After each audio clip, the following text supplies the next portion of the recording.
오늘 이 말씀을 가지고 예수님의 마지막 설교라는 제목으로 은혜를 나누고자 합니다. 예수님께서 이스라엘 입성하시는, 예루살렘에 입성하시는 모습을 봅니다. 예수님께서 예루살렘에 들어가시니까 많은 군중들이 모여들었는데 그를 구세주로 알고 모여들기 시작하는 것입니다. 근데 구세주로 아는데 어떤 구세주냐 하면은 병을 고쳐주시는, 우리들의 모든 것을 해결해 주시는 그런 구주로 알고 들어오는 거예요. 그래서 제자들도 옆에서 묻는 거예요. 제자들의 이야기를 한번 들어보시기 바랍니다.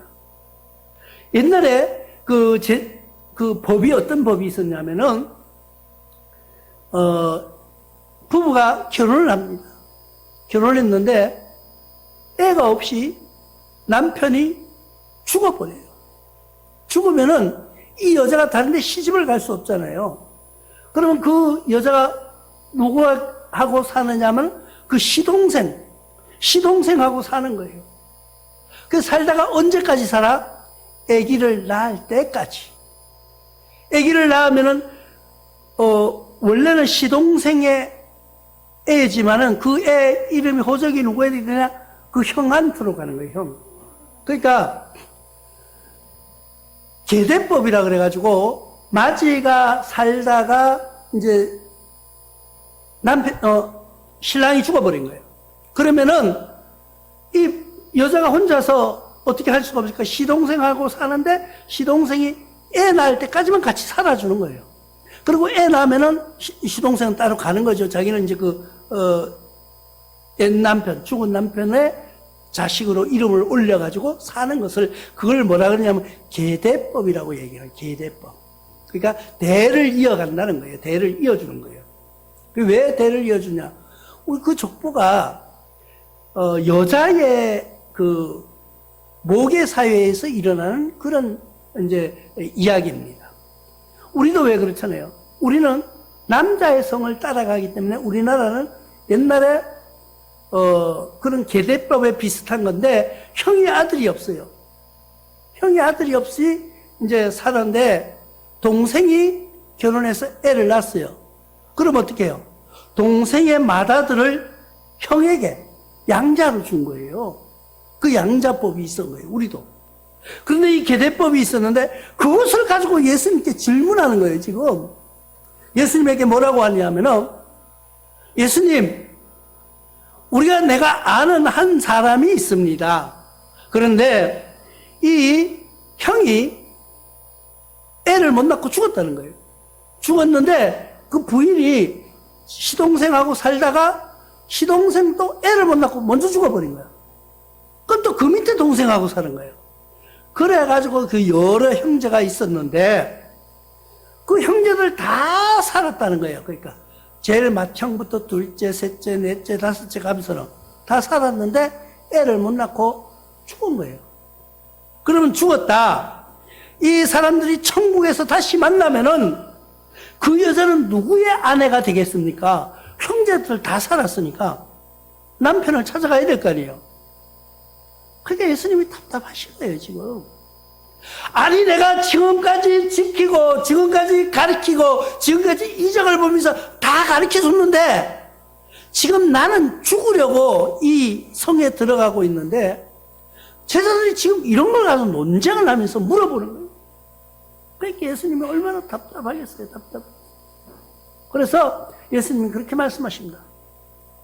너희들 잘 들어.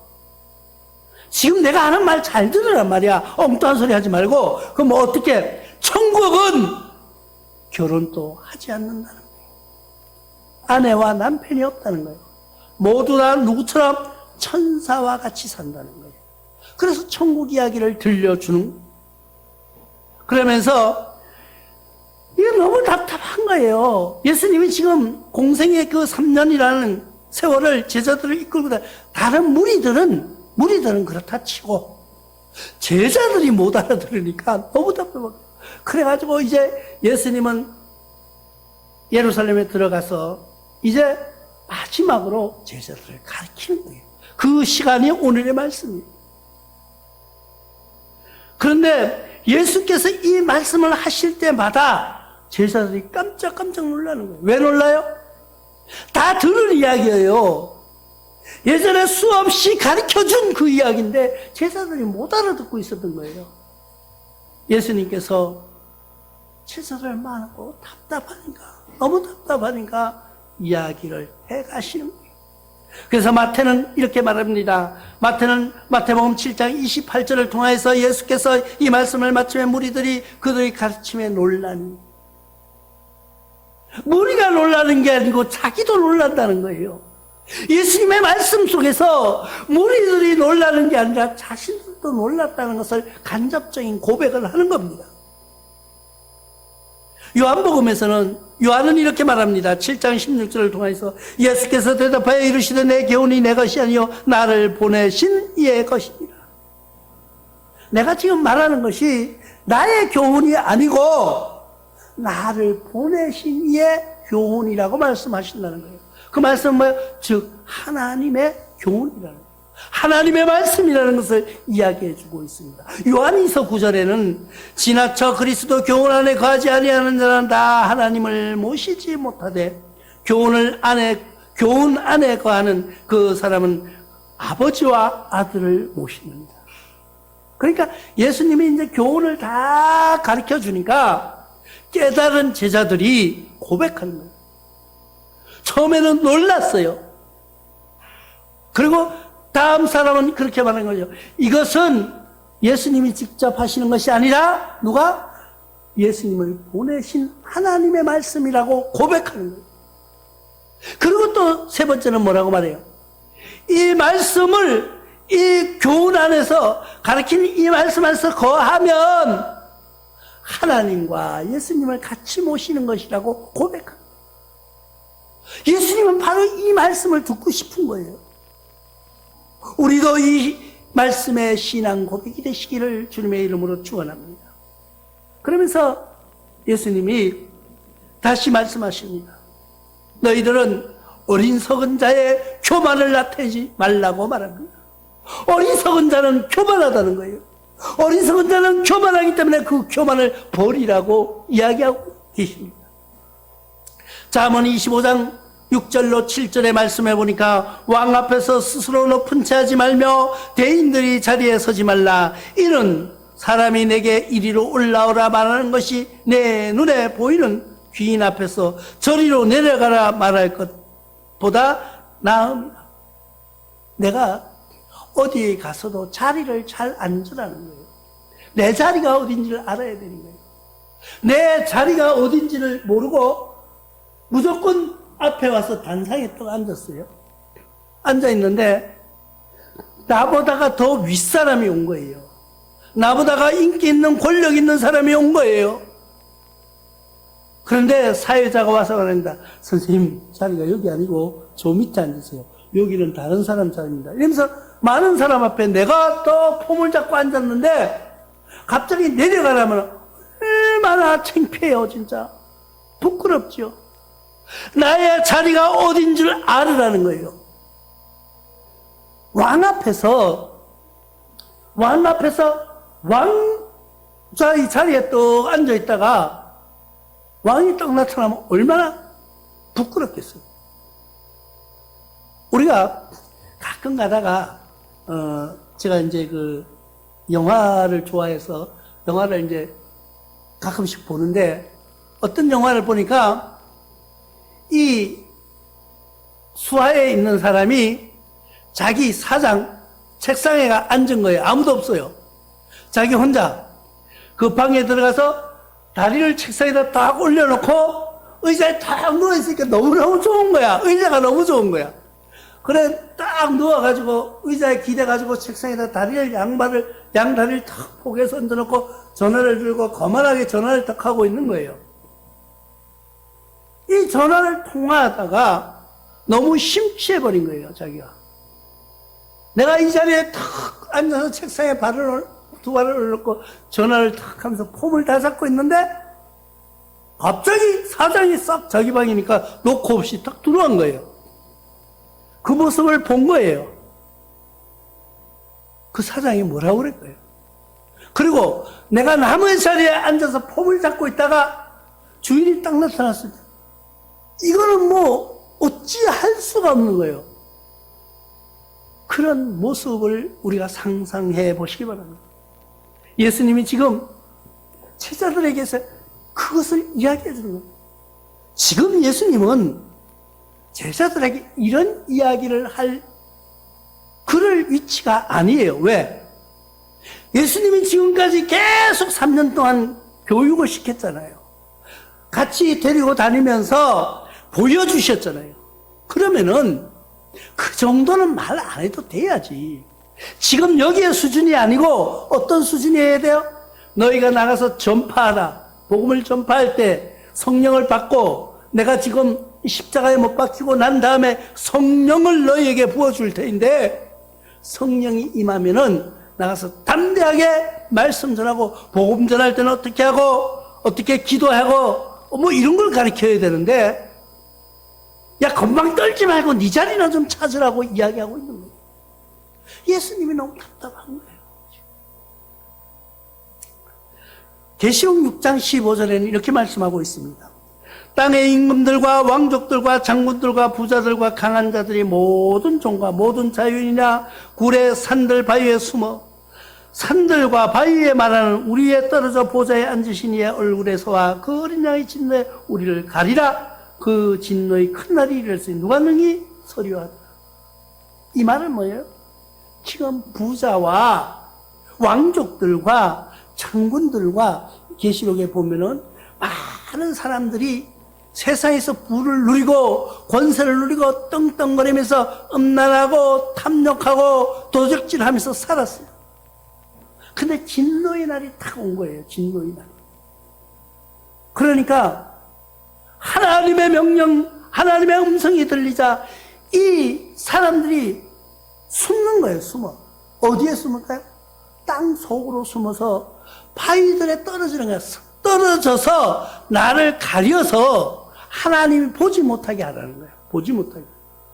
내가 그 왕 인간의 생각. 근데 하나님은 오바다서 4절에 뭐라고 말씀하고 있는지 압니까?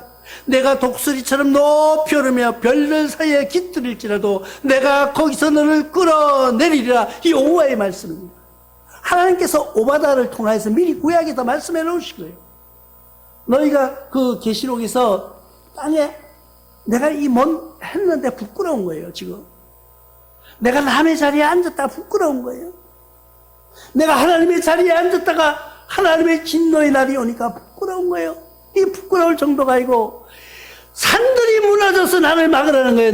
하나님과의 나의 관계를. 돌들이 무너져서 나를 숨겨달라고 외치는 소리. 교만이라는 게 그런 거예요. 그런데 하나님이 벌써 그 모든 것을 아시고 오바다서를 통해서 미리 말씀해 놓은 거예요. 내가 독수리같이 올라가서, 독수리는 어떻게 해요? 높이 올라가는 새 일종이죠. 독수리처럼 올라가서 별들 사이에 깃들일지라도 내가 너희를 끌어내리리라. 나 여호와의 말이다. 하나님이 그렇게 말씀하신다. 말씀하고 계신다는 것을 우리가 알아야 돼요. 교만이 그만큼 무서운 거예요. 우리는 교만은 만일의 패망의 원인이라는 거예요. 사람은요, 겸손한 사람, 낮아지고자 하는 사람을 우리 인간들은 좋아해요. 인간뿐 아니라 하나님도 교만한 사람을 싫어한다는 거예요. 우리는 예수님이 지금 마지막 설교 중에서 교만하지 말라고 말씀하고 있는 것을 우리는 지금 이 시간 배우고 있는 거예요. 마태복음 기자는 마태복음 23장 12절을 통해서 누구든지 자기를 높이는 자는 낮아지고 누구든지 자기를 낮추는 자는 높아지리라. 그 말씀은요, 정말 내가 높아지려고 자꾸 하는 거예요. 우리가 그런 말이에요. 날개도 없는 게 날라고 한다고. 사람들을 만나다 보면 그런 게 보여요. 어떤 사람은 실력도 안 돼, 능력도 안 돼. 그런데 자기가 뭐 대단한 것처럼 자꾸 포장을 해요. 그러면 그 사람이 나중에는요, 우습게 보이는 거예요. 그런데 저 별 보니까 뭐 볼품이 없어요, 사람이.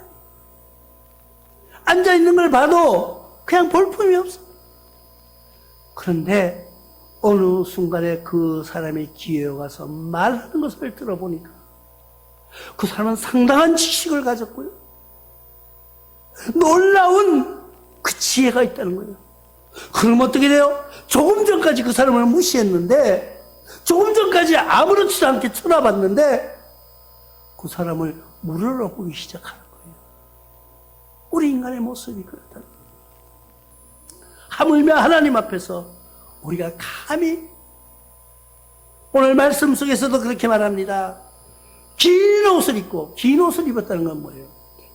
긴 옷을 입었다는 것은 지금으로 말하면 목사님들이 입는 가운 같은 걸 이야기하는 거예요. 그리고 길거리에 나가서 외식하는 것이 뭐예요? 외식, 우리가 밖에 나가서 밥 먹는 게 외식이 아니고, 외식은 남에게 보여주려고 하는 거예요. 남에게 모든 것을 드러내려고 하는, 나는 아닌데 그냥 남에게 나타내려고 막 이렇게 포장하는 거. 하지 말라는 거예요. 그렇게 하지 않아도 하나님은 뭐를 중심을 보신다는 것을 우리에게 말씀해주고 있는 것을 기억하시기 바랍니다.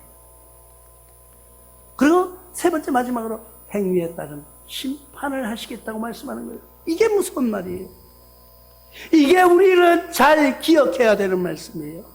나와 여러분들이 만나는 모든 사람들이 나를 다 모를 수가 있습니다. 또 나를 잘 아는 사람도 있지만 나를 잘 모르는 사람이 더 많잖아요. 그러면 그 사람들에게 어필할 때 어떻게 해요? 나는 이런 사람이라고, 나는 이렇게 대단한 사람이라고 드러내기 시작합니다. 그런데 옛날에 어른들이 뭐라 그러냐면 군대에 가면은 저거 집에 다 금송아지 키운다는 거예요. 군복을 딱 입혀놓으니까 똑같은 거예요. 똑같으니까 자랑할 게 없는 거야. 그러니까 한마디로 뻥을 치는데 우리 집엔 금송아지 키운다고 뻥친다는 거예요. 우리가 그렇게 하지 말라는 거예요. 우리가 사람한테 잘 보이려고 하지 말라는 거예요. 옛날에 어떤 사람이 그런 사람이 있더라고요. 군에 갔는데 자기 여동생이 있다고 상사한테 이야기를 해요. 자기 상관한테. 그러니까 군에 있으면은 남자들끼리 있으니까 야 그래 그 네 동생 주소 한번 불러 내가 편지할게. 옛날에 그 펜팔 같은 거 많이 했잖아요. 동생이 없는 거예요. 없는데 뻥을 친 거예요. 근데 거짓은 들통이 나게 돼 있거든요. 나중에 그게 이 상사가 자기 부하 직원을 아주 잘 이렇게 또 여동생이 있다 그러니까 잘 봐준 거야. 이제 쉽게 말하면 보호해주고 나중에 뻥치기 들통이 나가지고 그 전 몇 배를 혹독한 군 생활을 했다는 이야기도 여담처럼 하는 것을 우리가 볼 수가 있습니다. 인간도 하물며 하면 거짓말하면 그렇게 핍박하는데 하나님은 어떻게 하시겠냐는 것을 우리가 기억해요. 시편 기자는 62편 12절을 통하여서 주여 인자함이 주께 속하오니 주께서 각 사람이 행한 대로 갚으심이니 나와 여러분들이 행한 대로 갚아주신다는 거예요. 그러면 나와 여러분들이 어떻게 해야 되겠냐는 거예요. 하나님이 나와 여러분들이 행한 그대로 갚아주신다는 거예요. 우리는 이 말씀이요 무섭습니다. 우리는 이 말씀에 두려움을 느껴야 돼요. 내가 뒤돌아보니까 하나님 보실 때는 부끄러운 것밖에 없고 내가 뒤돌아보니까 하나님께 내세울 게 없는 거예요. 나는 이대로 받는다면 나는 아니에요. 나는 하나님 이건 아니에요. 그래서 우리가 뭐라고 지난 것은 무효야 하는 노래도 부르잖아요.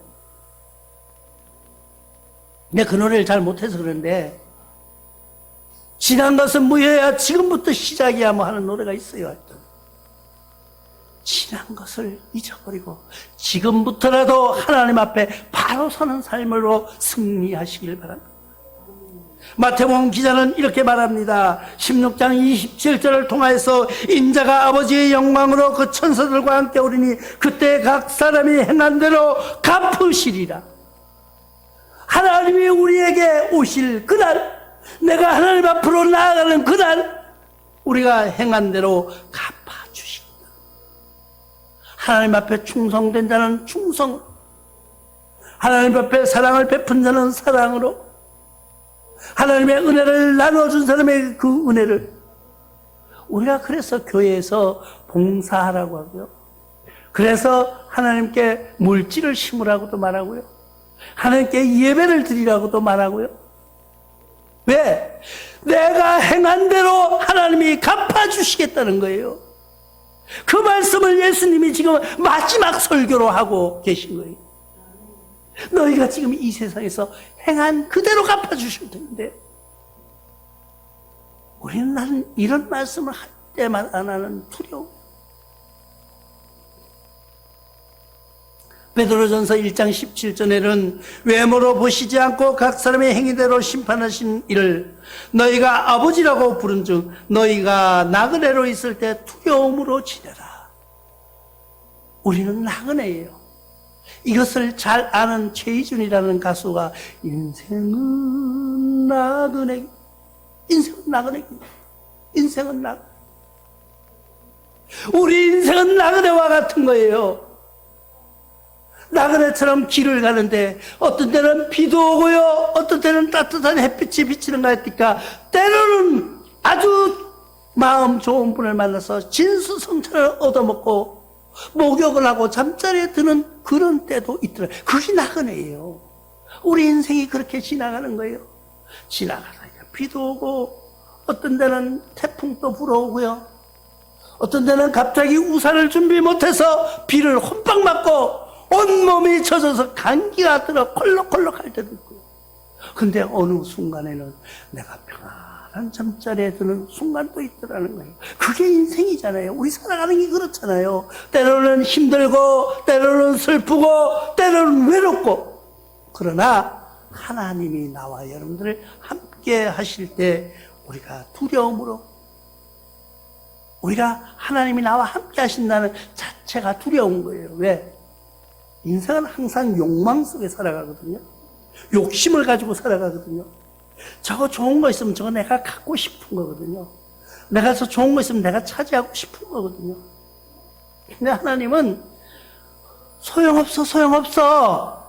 너는 인생은 나그네야. 나그네 길을 가면 그때그때 사용하고 버리고 나에게로 오라고 지금 일어나라고 손짓하고 있는 겁니다. 계시록에도 그렇게 말씀하고 있습니다. 그럼 내가 한 걸 어떻게 아느냐? 계시록 20장 12절에 보니까 또 내가 본즉 죽은 자들이 큰 자나 작은 자나 그 보좌 앞에 서 있는데, 세상 사람이 큰 자나 작은 자 그 보좌 앞에 서 있다는 건 뭐예요? 그 보좌가 왜 하나님 보좌라는 거예요. 책들이 펴 있고, 책들이 펴 있는 거예요. 또 책이 펴졌으니 곧 생명책이라 죽은 자들이 자기 행위에 따라 책들에 기록된 대로 심판을 받으니, 이게 생명책이라는 게요, 우리가 이 세상을 살아가면서 나와 여러분들이 행한 모든 일들을 기록해 놓은 것을 생명책이라고 말하는 거예요. 우리가 생명록 뭐 이렇게 말하는데 성경은 생명책이라는 거예요. 나와 여러분들이 태어나서 지금까지 살아오면서 하늘나라 가는 그 순간까지 기록되어 놓은 책이 있는데, 하나님 앞에 섰을 때는 나를 다 기억하는데 그걸 탁 펴놓고 이러면서 나의 행한 대로 갚아주시겠다는 거예요. 그래서 우리는 베풀면서 살아가시기 바랍니다. 남을 사랑하면서 살아가시기 바랍니다. 원망하지 말고 예수님의 마지막 설교를 지금 나를 통해서 듣는 것이 아니라 예수님이 직접 여러분들에게 하신다고 생각하시고 들으면서, 우리가 마지막 예수님이 우리에게 이런 부탁을, 제자들에게 이런 말씀을 하셨구나 듣는 그 순간 내가 예수님의 제자의 입장에 서서 예수님의 제자의 도리를 다 하시기를 주님의 이름으로 축원합니다.